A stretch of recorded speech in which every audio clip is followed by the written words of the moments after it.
जैसे दो तीन दुष्ट लोगों ने अपनी बकवाद के कारण संगत को लूटना चाहा, मेरे खिलाफ काम किए। इस संजय दिल्ली वाले ने और कौन जयपुर वाले।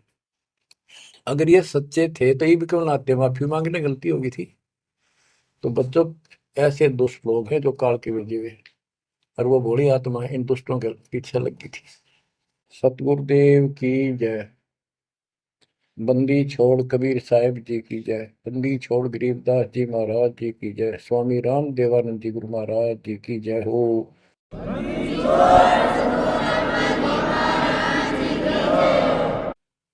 जो केवल सच्चा ज्ञान दे। अब बच्चों, वर्तमान में इस दास के अतिरिक्त विश्व में कोई सत्य ज्ञान देने वाला नहीं है। गिर सतवादी के चरणों की शर पर डारो धूल, 84 निश्चय में पहुंचे तख्त हजूर। यानी ऐसे संत का संग करो, उसके बताए अनुसार सेवा करो, अवश्य आप 84 लाख का चक्कर जन्म मरण का चक्कर समाप्त हो जाएगा। गरीब गुरुद्रोही की पेड़ पर जब पग आवे वीर, 84 निश्चय पढ़े सतगुरु कहे कबीर। गरीब सतवादी किसको को गुरुद्रोही जान, बिन बिन कह दीजिए निरक्षर को छान। गरीब भस्मा गिरी भस्म हुआ, गुरुद्रोही गुण मेटे, साहेब को बेग सिंगारिया, कुंभे गुण बदलेट। गरीब जोग जीत करुणा में है, मुनिंदर को हो कबीर, 12 पंथ चलाइया, डेंगे बंधावे धीर। अब गरीबदास जी कह रहे हैं कि भस्मागिरी जैसी जो हरकत करता है वो दुष्ट आत्मा है। ऐसा है गुरुद्रोह, ऐसे होते अपने गुरु को, उसी को इष्ट माने, वही उनका गुरु, और उसी की पत्नी के ऊपर ऐसी गंदी नीत रखी। ऐसे ही जो गुरु के साथ अन्य बकवास करते हैं, जैसे दो तीन दुष्ट लोगों ने अपनी बकवाद के कारण संगत को लूटना चाहा, मेरे खिलाफ काम किए। इस संजय दिल्ली वाले ने और कौन जयपुर वाले। अगर ये सच्चे थे तो ये भी क्यों नाते माफी मांगने गलती होगी थी। तो बच्चों, ऐसे दुष्ट लोग हैं जो काल के भेजे हुए, और वो भोली आत्मा इन दुष्टों के पीछे लगी थी। बच्चों, कबीर जी के नाम से 12 पंथ चला दिए नकली काल में, लेकिन वो आत्मा तो उससे की है, वो तो गई धोखे में, कबीर साहब के धोखे में वहां पहुंची। वहां भी उनकी जो कोई दिक्कत आती है, उनके पिछले संस्कार से उनको राहत भी कबीर भगवान देता। ना तो काल चाहता है सब नास्तिक हो जाए, कोई नाम ले ना किसी का। तो जो दास आपको बताना चाहता है कि इस गंदे लोक के अंदर ये व्यवस्था अच्छी नहीं है, या जहां जन्म है और मृत्यु है वो कैसा लोक है, ये गंदा लोक है।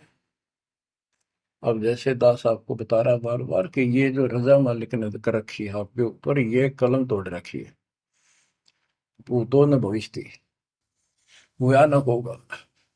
क्यों कर रखा उसने?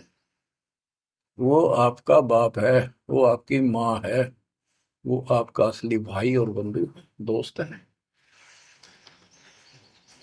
उसने जो टेंशन आपकी है किसी को नहीं हो सकती। मान लीजिए माता पिता भाई बहन को दुख तो होता ही है, टेंशन भी होती है, जैसे किसी घर के सदस्य को परेशानी होती है, तो कर क्या सकते हैं? रोए सकते हैं, बैठ के टक्कर मार सकते हैं, लेकिन उस समर्थ की शरण में आने के बाद वो रक्षा करेगा।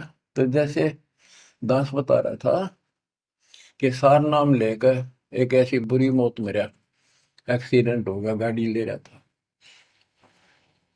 अब मैं देखता हूँ जैसे ये बकवाद करी है 11/7 को, ये सार नाम प्राप्त न करी है, ये बकवास उसने की है। अब वो कुत्ते वाली मौत नहीं मरेगा तो और क्या करेंगे ये बताओ? सार नाम ले लिया, कोई परमानेंट टिकट होगी तब उसका कुछ भी ना होगा, बकवाद वैसे करता रहो। हिमाचल प्रदेश का मुझे पता चला, बहुत विरोध करते थे इसी मैनेजमेंट के बारे में, बकवास करते थे, उनके फोटो तक मुझे प्राप्त हुए। 1 महीने के बाद उनको बुलाया गया कुरुक्षेत्र आश्रम में, भाई समझाओ। रोहतक में बुलाया, अपनी अपनी बकवास करके चले गए। तो ठीक थे, उनको भी गलत बताते रहे। वापस गए, रास्ते में 2 तो एक्सीडेंट में मर गए, एक की टांग टूट गई। जो बकवास कर रहे थे, सार नाम भी ले रहे थे और सतनाम भी ले रहे थे। खाक है वो सतनाम और सारनाम।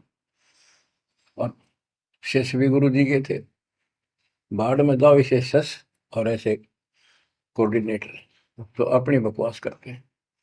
कर्म बना लो, बकवास छोड़ दो। ये बार बार कहने की बात नहीं है। अरे मुश्किल से मानव शरीर मिला, इसमें तुम वो चौधर में खो दियो और नष्ट करके चले जाइए इस जीवन को। जो आदेश दास का हो, भगत तो वो है, कूदता हूँ गुरुदेव का। रामपाल दास का नाम, गले प्रेम की जेवड़ी, जहाँ खेचो वहाँ जाओ मैं। तो करो तो बाहू, वापस आ जाऊं तो दूर दूर करो तो जाऊं, जो रखो तो हीरो, जो देवो सो खाओ। के एक परमात्मा इस भाव में आओगे ना, बात तो बनेगी जब। वैसे ठीक है, दिशा करोगे मालिक रखा को नहीं। ठीक, वो मर गए, भक्ति कर रहे थे, हुआ तो उन्हें मिले मिलेगी। और अगले जन्म में हो सके कि राजा महाराजा ही बन जाए, फिर कर्म फोड़ के फिर कुत्ते बन जाएंगे। तो ऐसे अधीन होना पड़ेगा आपको। जो निर्देश मिले, भैया सेवा छोड़ दे, तुरंत त्याग दे, हाथ जोड़ के खुश होकर, मुंह बढ़ावा नहीं कि तो देखा है कोऑर्डिनेटर हटा दिया, मैं इतने दिन से सेवा कर रहा था, मैं ये कर रहा था, है वैसे उन दिनों में किया मैंने, जो दुख के दिन थे आज में हटा दिया। तो के राजा था तो के मंत्री लाग रहा था, भले आदमी, सेवा थी, मजदूरी थी, मालिक ने दी, मालिक ने ले ली। खुश होना चाहिए हाथ जोड़ के। भाई फेर दियो चांस, गुरु जी ने कहियो, फिर मौका दे, कोई गलती हो तो सुधारूंगा, सुधारूंगी। ये तो है साधु के लक्षण। और बकवाद करके मुंह चढ़ा कर बैठे, के किसका के बिगाड़ेगा। कल मरेगा कुत्ते वाली मौत से, ऐसे की सीट के मारेगा काल। बच्चों, अपने ऊपर रहम ना करते, दास पकड़ लो। मेरा संघर्ष देखो, 27-28 साल हो गए दास में, 1994 से आज तक हिसाब ला लो। और इसलिए कि आप घोर नरक में पड़े हो, इसको सुख मानने बैठे हो। और ये सुख है कितनी समय का, पता है आपको? या सांस बेरा ना, इस सांस का आवण हो ना हो। ऐसे गंदे लोग में माचे माचे करो हो, अहंकार में सड़ रहे हो। यू काल फारा भर, फारा कर रखा काल ने, तो हवा भर रखी है, और एकदम पलट देगा टायर सा तुम्हारा। आँख खोल लो। आखिर तुझको कौन कहेगा, गुरु बिन आत्मज्ञान, मन ने की कर ले, 2 दिन का मेहमान, मन ने की। ये कबीर साहब रो रो कर गाया करते, खड़े होके तो चौराहों पर, आंखों में आंसू होती थी उनके। ये गाना नहीं था, ये विलाप था। विलाप, दास गाता नहीं, आत्मा से रोता है, ऊपर से गा रहा। भक्ति खूब कर ली, मर्यादा भंग होती रही, तो खाक भक्ति साथ पंचर हो रहा है, हवा भरे जाओ उधर से, फुर फुर होती रहेगी। पहले मर्यादित हो जाओ, पंचर ला लो सारे, और फिर अपनी थोड़ी हवा आराम से भरो, और देखना सारा काम ठीक हो जाएगा। कहते मंसूर मैसूर क्यों हो गया, कुर्बान क्यों हो गया, शरीर फांसी प्रवेश, और जाके वो ऊपर इतनी नौबत बीती। कैसा है वो देश, वो कितना सुखदाई होगा जिसके लिए शरीर शरीर टुकड़े टुकड़े करा दिए, मरते मिटो, मर के घर जाना। अब इस ज्ञान को परमात्मा ने मंसूर अली जी को दिया था। उसके बाद उसने अपने धर्म के लोगों को समझाना चाहा, जिसका परिणाम ये हुआ, कहा था। और बच्चों, जिस भी संत को कुछ प्राप्त हुआ उसने सामाजिक परंपरागत जो अधूरी साधनाएं थी उनको त्यागना पड़ा, और काल से प्रेरित उसी के धर्म मजहब के जाति के लोगों ने उसको कठिन यातनाएं दी, परेशानियां पैदा की। क्योंकि ये काल प्रेरणा है, काल का जुगाड़ है। पहले कोई धर्म नहीं था, अब 2000 वर्ष से इधर इधर ये 3-4 धर्म बढ़ गए और बन गए। पहले तो एक सनातन धर्म था, शुरुआत आदि सनातन धर्म से हुई थी, जो परमात्मा है ज्ञान बताना चाहा। परमान्या किसी ने मनु जी को मिले, सब ऋषियों के मिले, उनको राह दिखाना चाहा क्योंकि उसके बच्चे हैं, पर उनके अंदर अहंकार था, मिसगाइडेड थे। ब्रह्मा जी से अधूरा ज्ञान प्राप्त, उन वेदों पर आश्रित रहे। अब वो दुरुक्ति होकर कलयुग में आ लिए, वो पिछली पुण्य खत्म करके ऋषि भी बन लिए, सारे पापड़ वेल लिए, कुछ हासिल हुआ नहीं, मोक्ष हो ही नहीं सकता। तो बच्चों, इसमें मंसूर अली जी ने सारी ये बात बता दी। मंसूर कहे काजी से निवाला कुफर का मत खा, ये मांस मछली मत खा, ये पाप ना कर। और ये क्योंकि उनको जितना ज्ञान था, जैसे संपूर्ण ज्ञान तो आपको ही देना चाहता था, ने कसम खवा रखी थी किसी को नहीं बताना। लेकिन मंसूर अली को खुद परमात्मा मिले, उनको ये मंत्र दिया, एक सॉफ्टवेयर लगा दिया, जैसे एक पशु का अपना पट्टा बांध देते हैं, वो ढंगा हो जाता है। इस प्रकार मालिक ने इनको शुरू अपना ज्ञान देकर ऐसे ऐसे नाम दे दिए जिन्हें कुछ राहत मिली, लेकिन मोक्ष तो ईब होगा इनका। और जो उन्होंने किया, कुर्बान हुए मालिक के नाम पर, उसको जीवन दे दिया। फूक दिए थे मंसूर अली जी, फिर जीवित कर दिए। हजारों की संख्या में वहां घूम रहे थे, सब अपने घर बढ़ गए भाग भाग कर। उनके जाने के बाद उनकी महिमा करते हैं ये लोग, समय पर उसको संग किया। तो बच्चों, आपके ऊपर जो दाता ने कलम तोड़ दिया, इसका शब्दों में बयान नहीं कर सकता दास, क्योंकि बहुत लंबा इतिहास है आपका। जैसे मंसूर अली जी ने एक नाम पर ही जोर दिया, और कबीर साहब कहते हैं, कबीर सब जग निर्धना धनवंता नहीं कोई, धनवान उसको जानियो जिस पर राम नाम धन हो। देखो, क्रियातिप सारी करनी है आपने, प्रथम मंत्र भी सारे कुछ करने, आरती दोपहर ये सारी करनी, क्योंकि हमारे पाप घड़े बढ़ गए। और ये आजकल सारे ऐसे उपकरण बना दिए परमात्मा ने, आरती लगाओ, काम भी करते रहो, बैठकर भी कर लो। जैसे ज्यादा समय नहीं मिलता है तो आप मोबाइल में लगाओ, ध्यान रखो। जैसे हाली बीज धुन पंक्ति से बतलावे, जैसे हाली बीज बोता हुआ रास्ते में कोई यात्री उससे रास्ता पूछता है, उसको ही बताता रहता पर रुकता नहीं। हमने देखे कि हमारा किसान के घर जन्म था, किसान को उतना टाइम नहीं होता किसी खड़ा होगा बात करके, बीज बोना होता है। तो यहाँ गरीबदास जी बताते हैं, राज तबक 14 सी, 14 लोग का राज हो, और हाथी करोड़ असंख्य हो, जिसके हृदय सच्चा नाम नहीं, वो राव नहीं, वो तो कंगाल आदमी है।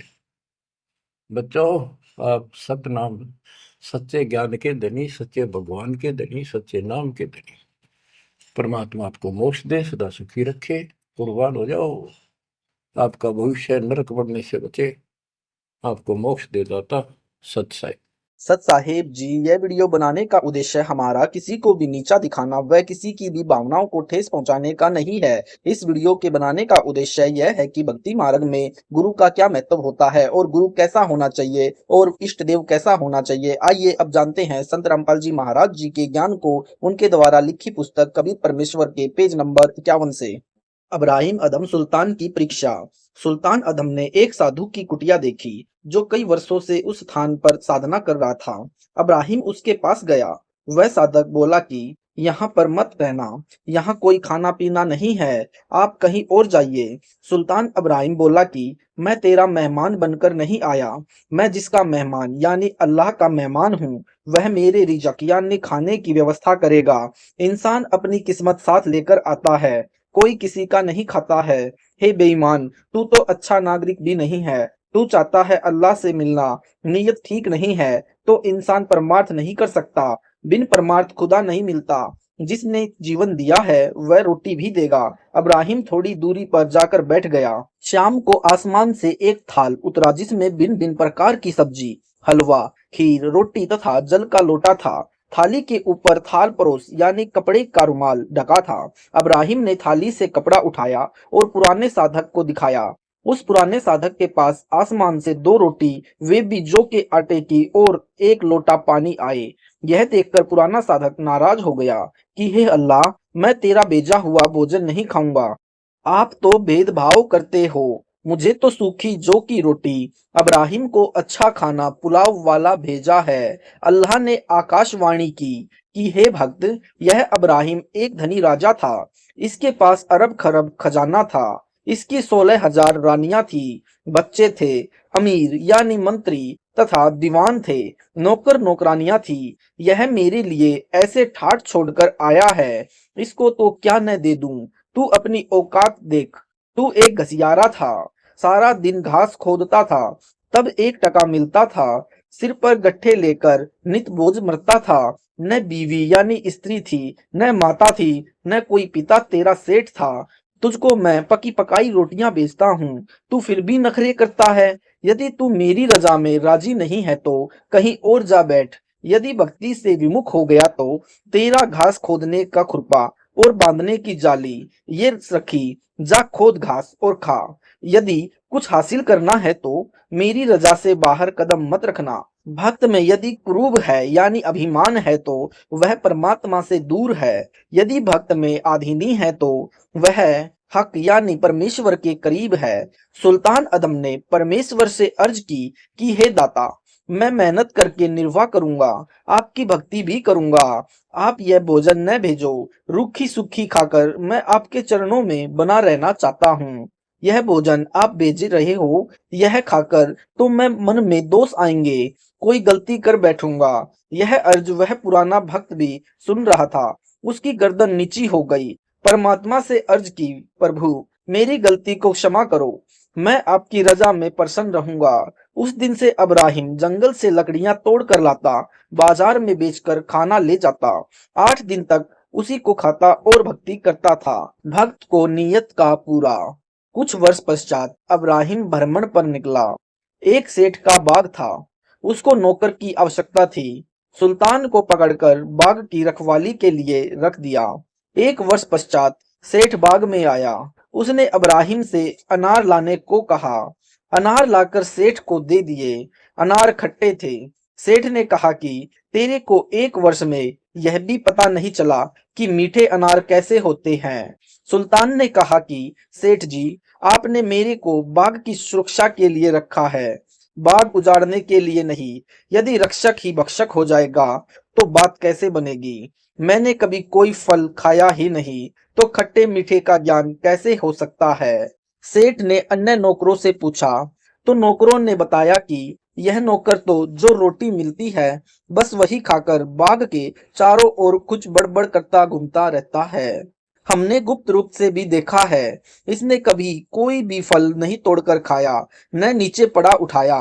किसी नौकर ने बताया कि यह बलख शहर का राजा है। मैंने 10 वर्ष पहले इसको जंगल में शिकार के समय देखा था। जब मैंने इससे पूछा कि लगता है आप बलख शहर के सुल्तान अब्राहिम अदम हो, पहले तो मना किया, फिर मैंने बताया कि आपको शिकार के समय जंगल में देखा था। आपकी सेना में मेरा साला याकूब बड़ा अधिकारी है। उसने बताया कि राजा ने संन्यास ले लिया है, उसका बेटा गद्दी पर बैठा है। तब इसने कहा कि किसी को मत बताना। सेठ ने चरणों में गिरकर क्षमा याचना की और ढेर सारा धन देकर कहा कि आप यह धन लेकर अपना निर्वाह करो, भक्ति भी करो, मेरे घर रहो या बाग में महल बनवा दूं, यहाँ रहकर भक्ति करो। सुल्तान धन्यवाद कहकर चल पड़ा। दास की परिभाषा। एक समय सुल्तान एक संत के आश्रम में गया। वहां कुछ दिन संत जी के विशेष आग्रह से रुका। संत का नाम हुक्मदास था। 12 शिष्य उनके साथ आश्रम में रहते थे। सबके नाम के पीछे दास लगा था। फकीर दास, आनंद दास, करम दास, धर्मदास। उनका व्यवहार दास वाला नहीं था। उनकी गुरु एक को सेवा के लिए कहते तो वह कहता कि धर्मदास की बारी है। उसको कहो धर्मदास कहता कि आनंद दास का नंबर है। उनका व्यवहार देखकर सुल्तानी ने कहा कि दासा भाव नेड़े नहीं, नाम धराया दास, पानी के पिए बिन कैसे मिट है प्यास। सुल्तानी ने उन शिष्यों को समझाया कि मैं जब राजा था तब एक दास मोल लाया था। मैंने उससे पूछा कि तू क्या खाना पसंद करता है। दास ने उत्तर दिया कि दास को जो खाना मिल जाए मालिक की दया से खा लेता हूँ, वही उसकी पसंद होती है। दास ने उत्तर दिया कि दास को तो जो खाना मालिक देता है वही उसकी पसंद होती है। आपकी क्या इच्छा होती है? आप क्या कार्य करना पसंद करते हो? जिस कार्य की मालिक आज्ञा देता है वही मेरी पसंद है। आप क्या पहनते हो? मालिक के लिए फटे पुराने कपड़े ठीक करके पहनता हूँ। उसको मैंने मुक्त कर दिया, धन भी दिया। उसी की बातों को याद करके मैं अपने गुरु की आज्ञा का पालन करता हूँ, अपनी मर्जी कभी नहीं चलाता। जो प्रभु देता है उसकी आज्ञा जानकर खाता हूँ। मैं अपने को दास मानकर सेवा करता हूँ। परमात्मा को प्रसन्न करने के लिए गुरुदेव को प्रसन्न करना अनिवार्य होता है। उसके पश्चात वे सर्व शिष्य दास भाव से रहकर अपने गुरु जी की आज्ञा का पालन करने लगे तथा आपस में अच्छा व्यवहार करने लगे। अपना जीवन सफल किया। सुल्तानी को सार नाम कैसे प्राप्त हुआ? परमेश्वर कबीर जी एक आश्रम बनाकर रहने लगे। नाम जिंदा बाबा से प्रसिद्ध थे। सुल्तानी को प्रथम मंत्र दीक्षा के कुछ महीनों के पश्चात सतनाम की दीक्षा दी, जिसमें एक यानी ओम मंत्र है तथा दूसरा उपदेश के समय बताया जाता है। दर्शन के लिए सुल्तान अनेकों बार आता रहा। सत्य नाम के पश्चात योग्य होने पर 7 शब्द साधक को दीक्षा में दिया जाता है। 1 वर्ष के पश्चात सुल्तान अधम ने अपने गुरु की कुटिया में जाकर सार नाम की परीक्षा के लिए दीक्षा के लिए विनम्र प्रार्थना की तो परमेश्वर जी ने कहा कि 1 वर्ष के पश्चात ठीक इसी दिन आना, सार नाम दूंगा। दर्शनार्थ कभी भी आ सकते हो। सुल्तान अब्राहिम अदम ठीक उसी दिन सार नाम लेने के लिए गुरु जी की कुटिया में गया तो गुरु जी ने कहा कि ठीक 1 वर्ष पश्चात इसी दिन आना, सार नाम दूंगा। ऐसे करते करते 11 वर्ष निकल दिए।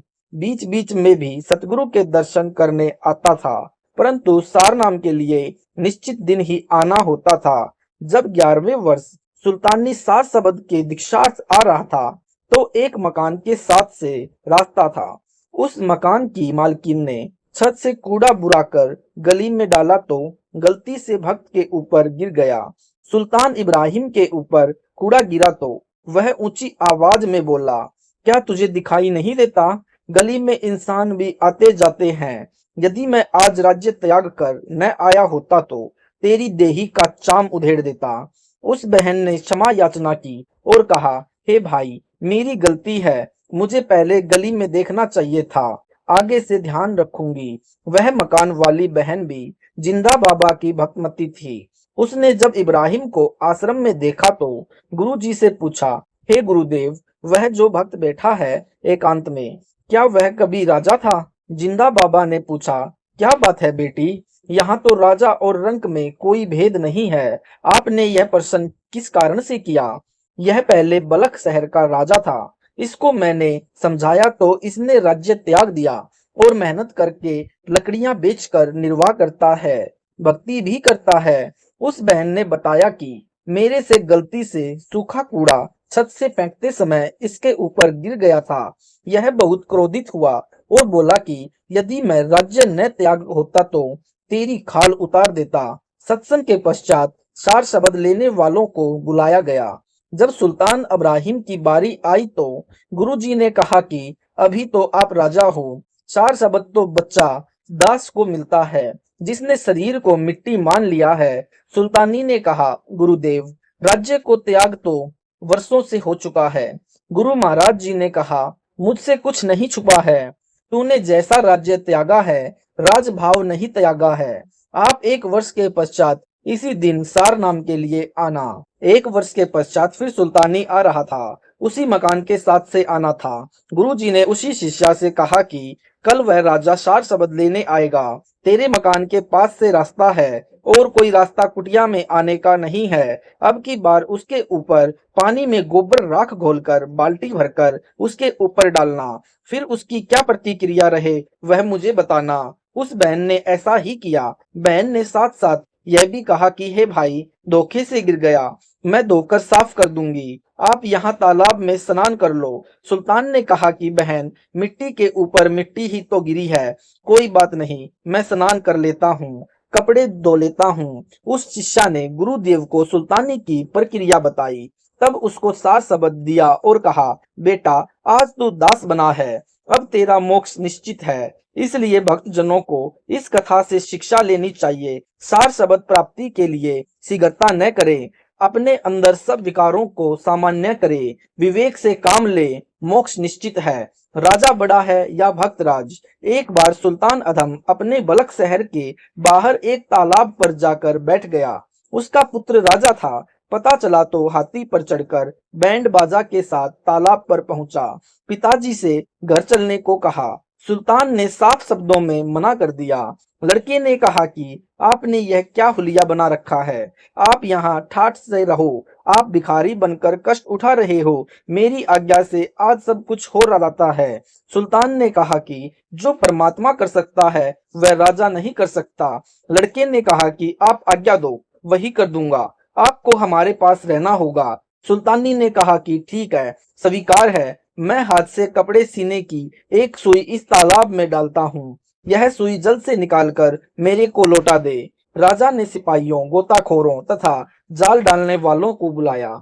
सब प्रयत्न किया परंतु व्यर्थ। लड़के ने कहा, पिताजी, एक सुई के बदले 1000 सुइयां ला देता हूँ, क्या आपका अल्लाह यह सुई निकाल देगा? तब सुल्तान ने कहा कि हे पुत्र, यदि मेरा अल्लाह यही सुई निकाल देगा तो क्या तुम भक्ति करोगे? क्या संन्यास ले लोगे? लड़के ने कहा कि आप पहले यह सुई अपने प्रभु से निकलवाओ, फिर सोचूंगा। इब्राहिम ने कहा कि परमात्मा की बेटी मछलियों, मुझ दास की एक सुई आपके तालाब में गिर गई है, मेरी सुई निकालकर मुझे देने की कृपा करें। कुछ ही क्षणों के उपरांत एक मछली मुख में सुई के लिए इब्राहिम के पास किनारे पर आई। इब्राहिम ने सुई पकड़ ली और मछलियों का हाथ जोड़कर धन्यवाद किया। तब सुल्तानी ने कहा, बेटा देख, परमात्मा जो कर सकता है वह मानव चाहे राजा भी क्यों न हो नहीं कर सकता। अब क्या भक्ति करेगा? पुत्र ने कहा कि भगवान ने आपको सुई ही तो दी है, मैं तो आपको हीरे मोती दे सकता हूँ, भक्ति तो वृद्ध अवस्था में करूंगा। भक्त इब्राहिम उठकर चल पड़ा, अपनी गुफा में चला गया। विकार जैसे काम, मोह, क्रोध, वासना नष्ट नहीं होते, शांत हो जाते हैं। विकार मरे ना जानियो, ज्यों बुबल में आग, जब कर ले दद कही, सतगुरु शरणा लाग। एक सामान्य इब्राहिम सुल्तान मक्का शहर में गया हुआ था। उसका उद्देश्य था कि भ्रमित मुसलमान श्रद्धालु मक्का में हज के लिए या वैसे भी आते रहते हैं, उनको समझाना था। उनको समझाने के लिए वहां कुछ दिन रहे, कुछ शिष्य भी बने। किसी हज यात्री ने बलख शहर में जाकर बताया कि सुल्तान इब्राहिम मक्का में रहता है। छोटे लड़के ने पिताजी के दर्शन के लिए जिद की तो उसकी माता, लड़का तथा नगर के कुछ स्त्री पुरुष भी साथ ले चले और मक्का में जाकर इब्राहिम से मिले। इब्राहिम अपने शिष्यों को शिक्षा देता था कि बिना दाढ़ी मूछ वाले लड़के तथा पर स्त्री की ओर अधिक देर नहीं देखना चाहिए, ऐसा करने से उनके प्रति मोह बन जाता है। अपने लड़के को देखकर इब्राहिम से रहा नहीं गया, एक टक बच्चे को देखता रहा। लड़के की आयु लगभग 13 वर्ष थी। शिष्यों ने कहा कि गुरुदेव, आप हमें तो शिक्षा देते हो कि बिना दाढ़ी मूछ वाले बच्चे की ओर ज्यादा देर नहीं देखना चाहिए, स्वयं देख रहे हो। इब्राहिम ने कहा, पता नहीं मेरा आकर्षण इसकी ओर क्यों हो रहा है। उसी समय एक वृद्ध ने कहा, राजा जी, यह आपकी यानी बेगम और यह आपका पुत्र है। आप राज्य त्याग कर आए उस समय यह गर्भ में था, आपसे मिलने आए हैं। उसी समय लड़का पिता के चरणों को छूकर गोदी में बैठ गया। इब्राहिम की आंखों में ममता के आंसू छलक आए। परमेश्वर की ओर से आकाशवाणी हुई कि हे सुल्तानी, तेरे को मेरे से प्रेम नहीं रहा, अपने परिवार से प्रेम है, अपने घर चला जा। उसी समय इब्राहिम को झटका लगा तथा आंखें बंद करके प्रार्थना की कि हे परमात्मा, मेरे वश से बाहर की बात है, या तो मेरी मृत्यु कर दो या इस लड़के की। उसी समय लड़के की मृत्यु हो गई। इब्राहिम उठकर चल पड़ा। बलक से आए व्यक्ति लड़के के अंतिम संस्कार करने की तैयारी करने लगे। परमात्मा पाने के लिए भक्त को प्रत्येक कसौटी पर खरा उतरना पड़ता है, तब सफलता मिलती है। उस लड़के के जीव को परमात्मा ने तुरंत मानव जीवन दिया और अपने भक्त के घर में लड़के को उत्पन्न किया। बचपन से ही उस आत्मा को परमात्मा का मार्ग मिला। एक बार सब भक्त बाबा जिंदा के आश्रम में सत्संग में इकट्ठे हुए। वह लड़का उस समय 4 वर्ष की आयु का था। परमेश्वर की कृपा से उसका बिस्तर तथा इब्राहिम का बिस्तर साथ साथ लगा था। इब्राहिम को देखकर लड़का बोला, पिताजी, आप मुझे मक्का में क्यों छोड़ आए थे? मैं अब भक्त के घर जन्मा हूँ। देख, न अल्लाह ने मुझे आपसे फिर मिला दिया। यह बात गुरुजी जिंदा बाबा यानी परमेश्वर कबीर जी के पास गई तो जिंदा बाबा ने बताया कि यह इब्राहिम का लड़का है जो मक्का में मर गया था। अब परमात्मा ने इस जीव को भक्त के घर जन्म दिया है। इब्राहिम को लड़के के मरने का दुख बहुत था, परंतु किसी का साझा नहीं करता था। उस दिन उसने कहा, कृपा सागर, तू अंतर्यामी है। आज मेरा कलेजा यानी दिल हल्का हो गया। मेरे मन में रह रहकर आ रहा था कि परमात्मा ने यह क्या किया, इसकी माँ घर पर क्या मुंह दिखाऊंगा। आज मेरी आत्मा पूर्ण रूप से शांत है। जिंदा बाबा ने उस लड़की पूर्व वाली माता यानी इब्राहिम की पत्नी को संदेश भिजवा दिया कि वह आश्रम आए। लड़के तथा उसके नए माता पिता तथा इब्राहिम को भी बुलाया। उस लड़के को पहले वाली माता से मिलाया। लड़का देखते ही बोला, अम्मा जान, आप मेरे को मक्का छोड़कर चली गई। वहां पर अल्लाह आए, देखो ये बैठे, यानी जिंदा बाबा की ओर हाथ करके बोला, मेरे को साथ लेकर इनके घर छोड़ गए। मैं इस माई के पेट में चला गया, फिर मेरा जन्म हुआ। अब मैं दीक्षा ले चुका हूँ, प्रथम मंत्र का जाप करता हूँ। हे माता जी, आप भी गुरु जी से दीक्षा ले लो, कल्याण हो जाएगा। इब्राहिम की पत्नी ने दीक्षा ली और कहा कि इस लड़के को मेरे साथ भेज दो। परमेश्वर कबीर जी यानी जिंदा बाबा ने कहा कि यदि उस नरक में यानी राज की चकाचौंध में रखना होता तो इसकी मृत्यु क्यों होती। अब तो आप आश्रम आया करो और महीने में सत्संग भी बच्चे के दर्शन कर जाया करो। इब्राहिम को उस लड़के में अपनापन नहीं लगा, क्योंकि वह किसी अन्य के शरीर से जन्मा था, परंतु उसके भ्रम मन की मूर्खता का नाश हो गया। जो वह मन मन में कह रहा था कि अल्लाह ने यह नहीं करना चाहिए था, अब उसे पता चला कि परमात्मा जो करता है अच्छा ही करता है, भले ही उस समय अपने को अच्छा न लगे। अल्लाह के सब जीव हैं, वह सबके हित की सोचता है, हम अपने अपने हित की सोचते हैं।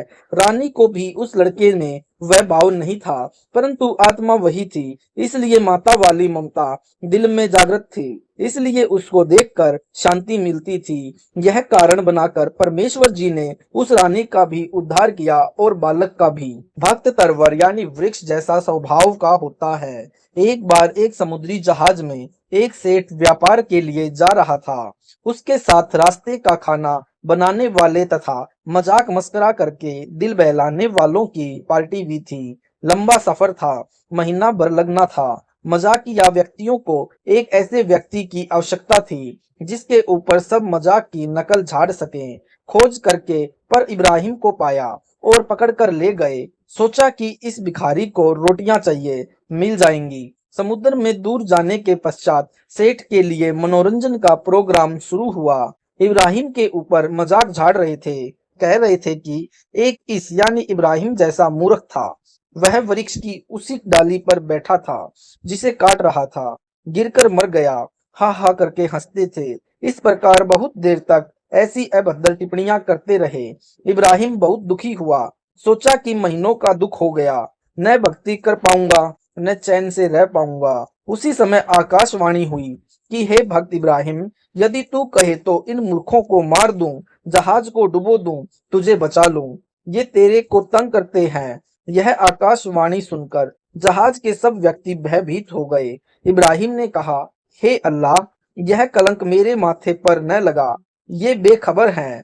इतने व्यक्तियों के मारने के स्थान पर मुझे ही मार दे या इनको सद्बुद्धि दे दो। ये आपकी भक्ति करके अपने जीव का कल्याण कराएं। जहाज मालिक सहित सब यात्रियों ने साथ रखा।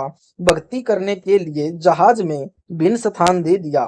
इब्राहिम ने उन सबको सत्य ज्ञान समझाकर आश्रम में लाकर गुरु जी से दीक्षा दिलाई। इब्राहिम स्वयं दीक्षा दिया करता था। जब जिंदा बाबा यानी परमेश्वर कबीर जी को किसी ने इब्राहिम की उपस्थिति में बताया है, हे गुरुदेव, इब्राहिम दीक्षा देता है, तब परमेश्वर जी ने बताया कि हे भक्त, आप गलती कर रहे हो, आप अधिकारी नहीं हो। उस दिन के पश्चात इब्राहिम ने दीक्षा देनी बंद की तथा अपने सब शिष्यों को पुण्य गुरु जी से उपदेश दिलाया, क्षमा याचना की, स्वयं भी अपना नाम शुद्ध करवाया, भविष्य में ऐसी गलती नहीं की। प्रश्न, इस बात का कहाँ प्रमाण है कि अल खिज रूप में अल्लाह कबीर लीला कर रहे थे? कबीर जी जुलाहा यानी काशी भारत वाले ही कादर अल्लाह है जिसने सब रचना की है। उत्तर, पहले यह सिद्ध करता हूँ कि काशी यानी बनारस शहर में जो कबीर नामक जुलाहा रहा करता था, वह सब सृष्टि का रचने वाला खुदा है। इसके लिए अनेकों चश्मदीद गवाह जिन्होंने उस समर्थ यानी कादर अल्लाह को ऊपर यानी तख्त सिंहासन पर बैठे देखा तथा बताया कि जो कबीर काशी शहर यानी भारत देश में जुलाहे की भूमिका किया करता, वही समर्थ परमेश्वर है।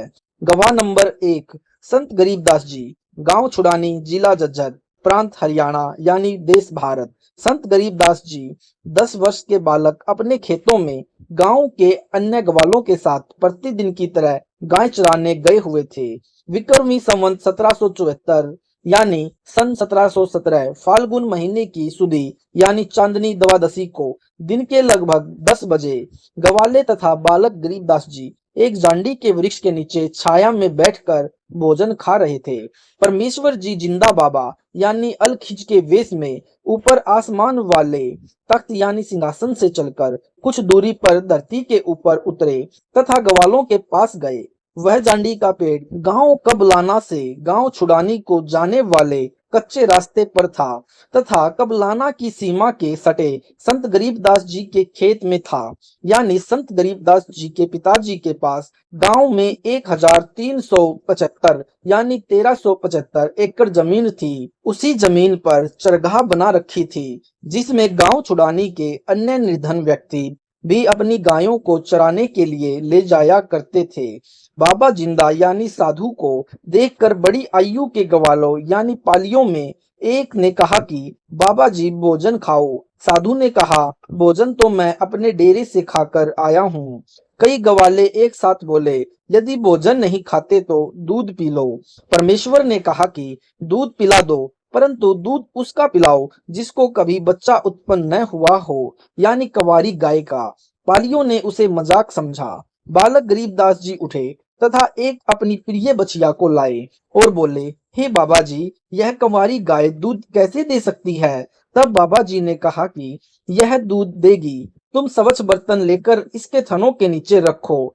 संत गरीबदास जी ने एक मिट्टी का बर्तन यानी छोटा घड़ा 3-4 किलोग्राम की क्षमता का लिया और उसे थनों के नीचे रख दिया। बछिया के थनों के नीचे करके बैठ गया। बाबा जिंदा यानी अल खिज ने गाय की बछड़ी की पीठ के ऊपर हाथ से थपकी मारी। उसी समय थन लंबे व कुछ मोटे हो गए तथा दूध निकलने लगा। जब वह 3-4 किलोग्राम का बर्तन भर गया तो थनों से कुछ आना बंद हो गया।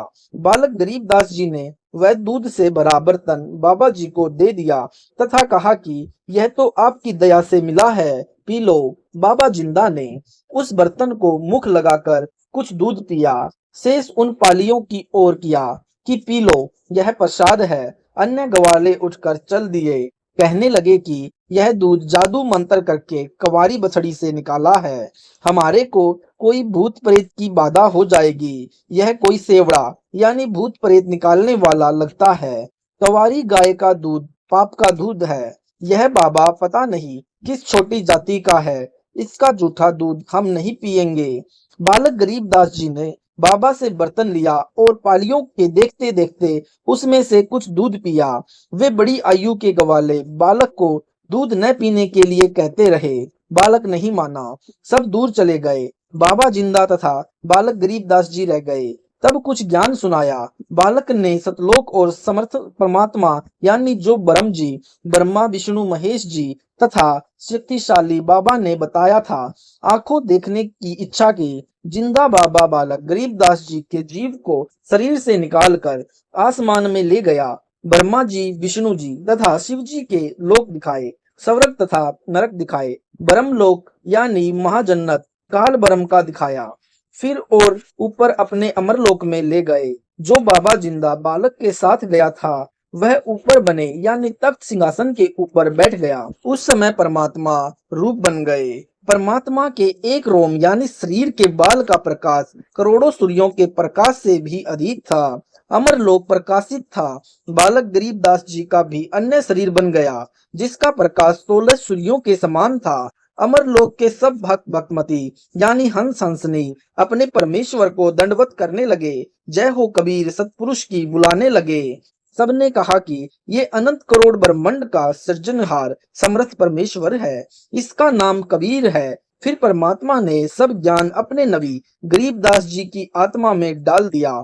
सारा सतलोक तथा नीचे के सब लोक दिखाकर बालक की आत्मा को शरीर में प्रवेश करा दिया। उस समय बालक गरीबदास जी के शरीर को अंतिम संस्कार के लिए चिता यानी लकड़ियों के ढेर पर रखा था। अग्नि लगाने ही वाले थे। उसी समय गरीबदास जी उठ लिए। गांव में खुशी की लहर दौड़ गई। संत गरीबदास जी को उसी जिंदा बाबा वेशधारी परमेश्वर जी ने दीक्षा दी। संत गरीबदास जी ने आंखों देखा तथा परमेश्वर के मुख कमल से सुना संपूर्ण अध्यात्म ज्ञान दोहों चौपाइयों शब्दों के रूप में बोला, जो एक दादू जी के पंथ से दीक्षित गोपाल दास नाम के महात्मा जी ने लिखा। लेखन कार्य में लगभग 6 महीने लगे। प्रसंग है कि यह कहाँ प्रमाण है कि अल खिज ही अल कबीर है। जैसे इसी अल खिज यानी अल कबीर की जानकारी वाले प्रकरण में रूमी का परिचय शीर्षक में लिखा है कि रूमी नाम का व्यक्ति टर्की देश के कोन्या शहर में एक मस्जिद में मौलवी था जो मुसलमान धर्म का प्रचार किया करता था। लोग उनका विशेष सम्मान किया करते। जो समस्त रवेज संत के ज्ञान को समझकर मौलवी की पदवी त्याग कर गुरु जी समस्त रवेज द्वारा बताई भक्ति करते थे, जो प्रसिद्ध कवि भी हुए हैं। उन्होंने बताया है कि बलख शहर के राजा यानी बल्खी सुल्तान इब्राहिम इब्न अदहम ने अल खिज से प्रेरणा पाकर राज त्याग दिया था। शेष जीवन अल खिज के संपर्क में रहकर अल्लाह की इबादत में गुजारा। सुल्तान को अल खिज के दर्शन हुआ करते थे। ऊपर आप जी ने पूरा प्रकरण सुल्तान इब्राहिम इब्न अदहम का पढ़ा, जिसमें स्पष्ट है कि अल्लाह कबीर जी ने सुल्तान को भक्ति के लिए प्रेरणा दी थी, इसलिए अल खिज ही अल कबीर है। इसी का समर्थन संत गरीबदास जी ने किया है कि गरीब हम सुल्तानी नानक पारे, दादू को उपदेश दिया, जाति जुलाहा भेद न पाया, काशी माही कबीर हुआ। सत साहेब जी, इस वीडियो से पता चलता है कि परमात्मा कौन है और उसे कैसे पाया जा सकता है और उसे कैसा भक्त परमात्मा को प्राप्त कर सकता है तथा परमात्मा को कैसा भगत अच्छा लगता है। सत साहेब जी, अगर ये वीडियो आपको अच्छा लगा हो तो इस वीडियो को ज्यादा से ज्यादा शेयर करें, कमेंट करें और लाइक करके हमारे चैनल को सब्सक्राइब करें। सत साहेब जी, मिलते हैं अगली वीडियो में।